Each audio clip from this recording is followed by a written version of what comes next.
Isang pangmalakasang energy ang hatid namin sa inyo ngayong araw. Kung saan mang panig kayo ng Pilipinas at saan mang sulok ng mundo kayo nanonood ngayon, kamusta ang energy nyo ngayon?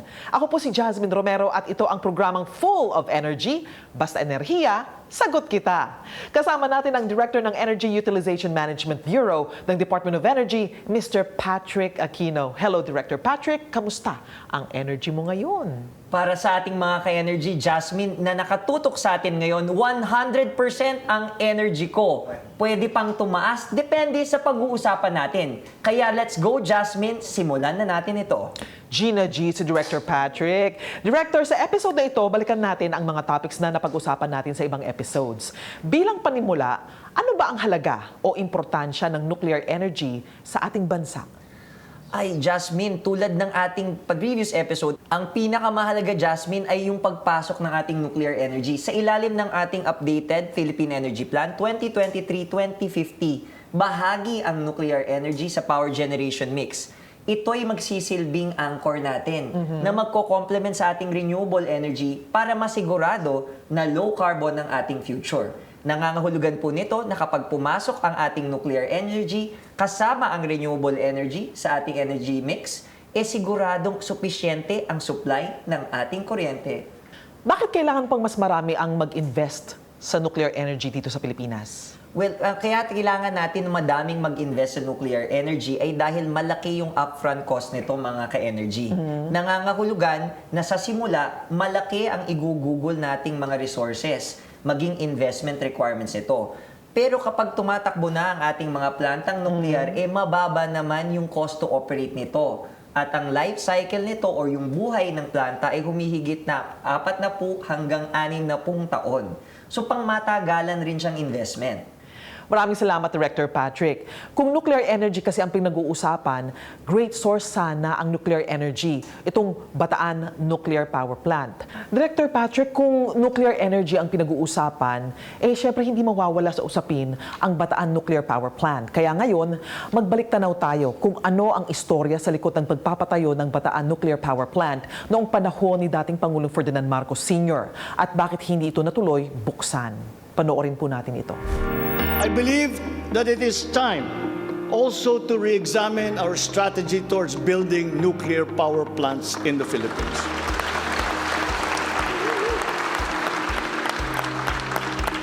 We will comply, of course, with the International Atomic Energy Agency regulations for nuclear power plants as they have been strengthened after Fukushima. Sa unang State of the Nation address ni Pangulong Ferdinand Marcos Jr., ipinahayag niya ang planong paggamit ng nuclear energy sa bansa, pati na ang tangkang pagbuhay sa Bataan Nuclear Power Plant na 4 na dekada nang nakatenga. Ang Bataan Nuclear Power Plant, kapag nag-operate, ay makakapag-produce ng 620 megawatt electric. And kaya nitong supplyan yung at least 4 to 5% power requirement ng Luzon. Dahil wala nga tayong sinusunod na fuel, wala tayong carbon dioxide emission na nagko-contribute sa climate change o global warming. So, malilesen yung carbon print natin. Ang Bataan Nuclear Power Plant ay itinayo bilang tugon sa krisis sa langis noong 1973 at natapos ang konstruksyon nito noong 1984 sa ilalim ng administrasyon ni Ferdinand Marcos Sr. Ito ang kauna-unahang nuclear power plant sa Southeast Asia na inaasahan sanang makapagbibigay ng 1/3 power sa Luzon. Ngunit dahil sa mga issue sa pananalapi at pangkaligtasan, hindi ito kailanman na-i-operate. Tuluyang isinara noong 1986 sa taon ni Pangulong Corazon Aquino. Sa kabila ng mga pagsubok at issue, ang gobyerno ay patuloy na nagsasagawa ng mga hakbang upang isaalang-alang ang nuclear energy bilang bahagi ng kanilang pangmatagalang solusyon sa enerhiya.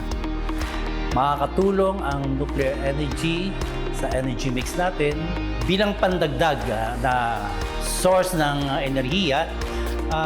We should not concentrate on one source of energy alone. We should diversify it. Renewables and nuclear are very complementary. Pero bakit nga ba nuclear energy ang nakikitang sagot? Ang enerhiya mula sa nuclear power plant ay maaring makatulong na mabawasan ang pagdedepende ng bansa sa mga fossil fuels tulad ng langis at coal. Wala itong carbon emissions na malaking tulong tungo sa paglinang ng malinis na pinagkukunan ng enerhiya sa bansa.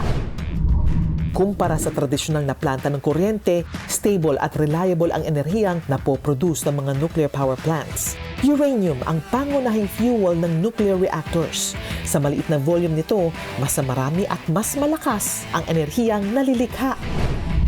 Tinatayang 20 to 40 years ang operating life expectancy ng isang nuclear power plant.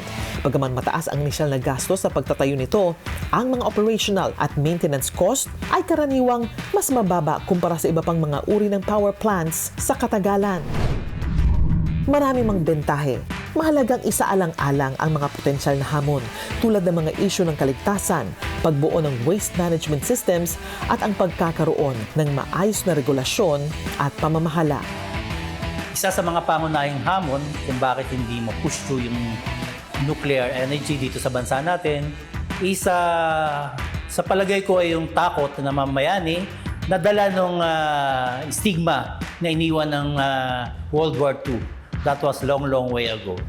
Pero nandun pa rin yung takot kasi parang pag sinabi mong nuclear, ini-equate agad ng ng tao na ito isang nuclear atomic energy. This is very different.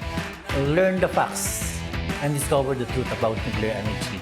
Para mawala yung mga lies, half-truths, myths, fallacies, and misconceptions about the Bataan Nuclear Power Plant.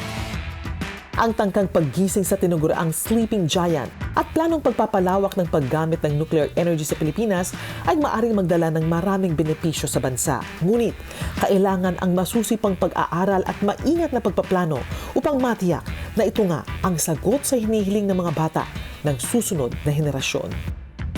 Nuclear energy is safe and reliable, sustainable, clean and green energy. So mga ka-energy, yan po ang istorya ng Bataan Nuclear Power Plant. Director, may mga nagsasabi kasi na kung sana natuloy ang pagbubukas ng power plant dyan sa Bataan, baka mas mura ngayon ang ating energy consumption. Siguro ang ating sasagot dyan mga ka-energy basahin natin yun sa ating Philippine Energy Plan noong mga panahon na yun. Ang Bataan Nuclear Power Plant po ay isang 620 megawatts na planta, 2 unit po ito. Kung babalikan po natin ang demand ng ating kuryente sa mga panahon na yon, nasa 1,000 megawatts lang tayo. So, meron po sigurong katotohanan ang mga nabanggit nyo kanina na pag pumasok ang BNPP nung mga panahon na yon, mas mura ang ating kuryente at hindi tayo nagkaroon ng problema nung mga 1990 sa kuryente. Director, kung ako nga maraming katanungan tungkol sa nuclear energy, I'm sure marami rin katanungan ng ating mga ka-energy tungkol sa topic na ito. Kaya wag na natin silang paghintayin pa. Gusto nating malaman ang mga gusto nilang magbigyang linaw tungkol sa topic natin. Kaya naman ito na ang Opinion Mo.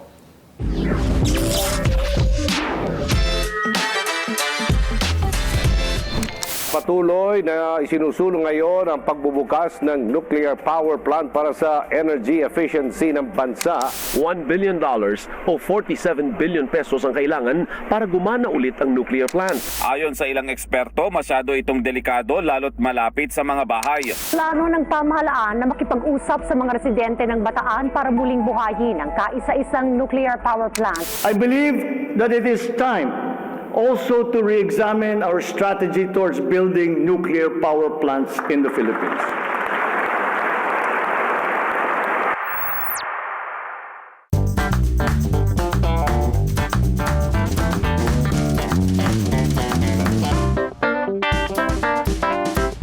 Alam niyo ba na ang Pilipinas ang unang nagkaroon ng nuclear power plant sa Southeast Asia?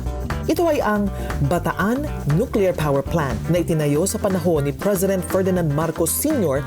bilang tugon sa oil crisis noong 1973. Pero sa paglipas ng halos 4 na dekada, hindi natin ito napakinabangan dahil sa dami ng pagtutol at katanungan. Fast forward to 2024, ganun pa rin ba ang opinyon ng mga ka-energy natin? Pabor ka ba o hindi sa paggamit ng nuclear power? Wala po akong idea siguro hindi po. Hindi ko po alam kung ano po yung nuclear po na yun. Nuclear energy, pabor naman po para siguro makatipid tayo ng kuryente po sa taas ng per kilowatt hour ngayon. Pabor naman. Yes po, and no sa... Dahil sa nuclear energy po is mas makakatipid po tayo ng kuryente. Then no naman po kasi nasa Pacific Ring of Fire po ang Pilipinas na delikado po sa kagaya po dun sa may Bataan, yung sa nuclear po natin nun is prone po siya sa lindol. Sir, pabor po ba kayo sa paggamit ng nuclear energy sa Pilipinas? Ano po ba yan? Ang alam ko lang, nuclear ba? Actually, sa akin, depende siya. Kasi, okay, let's say na may pros siya, which is carbon-free electricity and renewable source of energy. Pero, paano pag magka-malfunction yung nuclear plant na yon? So, pwede siyang mag-cause ng disturbances na higit pa sa akalain natin. So. Sa paglipas ng panahon, ang mga opinyon at saloobin tungkol sa nuclear energy ay unti-unting nagbabago. Marami na ang nagpatunay na malaki ang maitutulong nito, pero may ilan pa ring patuloy na kumikwestiyon sa kaligtasan at posibleng epekto. Ano nga ba ang totoo? Isa sa mga pangunahing hamon kung bakit hindi ma-push through yung nuclear energy dito sa bansa natin, isa sa palagay ko ay yung takot na mamayani na dala ng stigma na iniwan ng World War II. Kasi parang pag sinabi mong nuclear, ini-equate ka agad ng ng tao na ito isang nuclear atomic energy. This is very different, atomic bomb.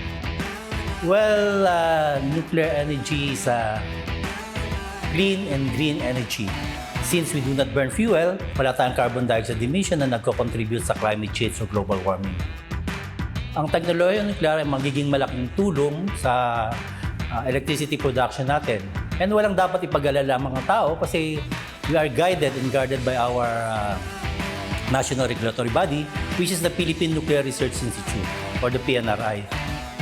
Nuclear energy is safe and reliable, sustainable, clean and green energy. Sa pagpapatuloy ng suporta at aksyon ng pamahalaan para sa pagkakaroon ng nuclear energy sa bansa, nilagdaan ng gobyerno ng Pilipinas at Amerika ang tinawag na 1-2-3 Agreement sa sidelines ng APEC Summit noong 2023. Ito ang kasunduan na naglalayon na bigyan ng permiso ang Amerika na magdala ng nuclear energy technology sa Pilipinas, kung saan inanunsyo ni President Ferdinand Marcos Jr. na ito ang unang hakbang tungo sa paggamit ng nuclear energy sa ating bansa. We see nuclear energy becoming a part of the Philippine energy mix by 2032. And we would be more than happy to pursue this path with the United States as one of our partners.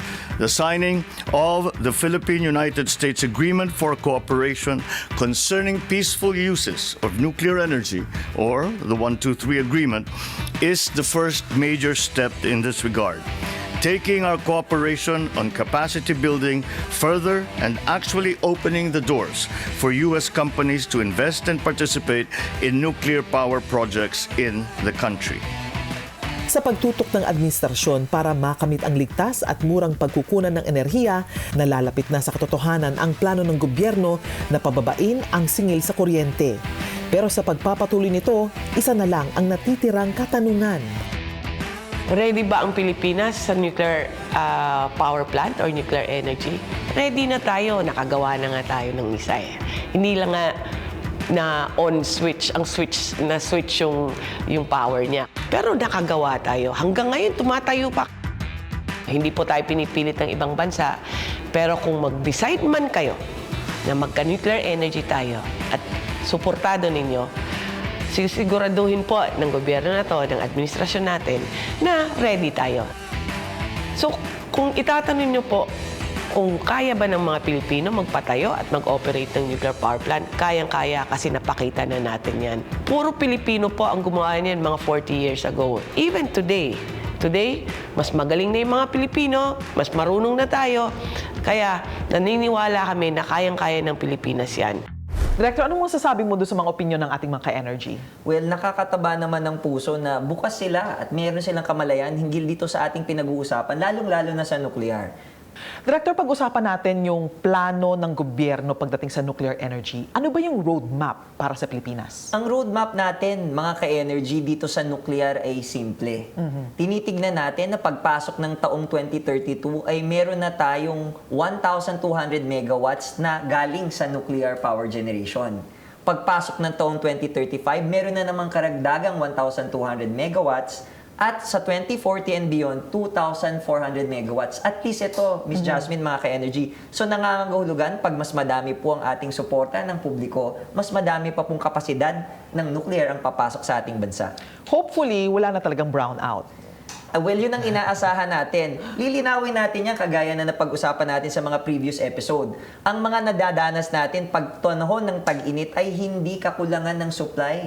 Miss Jasmine, mga ka-energy, ito ay pagnipis lamang ng reserba. Kaya ang solusyon natin dito nga sa ating programa ay patuloy nating pinaalalahanan ng ating mga ka-energy na maging masinop or energy efficient sa kanilang paggamit ng kuryente. Nako, thank you for clarifying that. Maraming salamat sa iyo, Director Patrick. At marami pa po tayong pag-uusapan sa pagbabalik ng Basta Enerhiya. Sagot kita!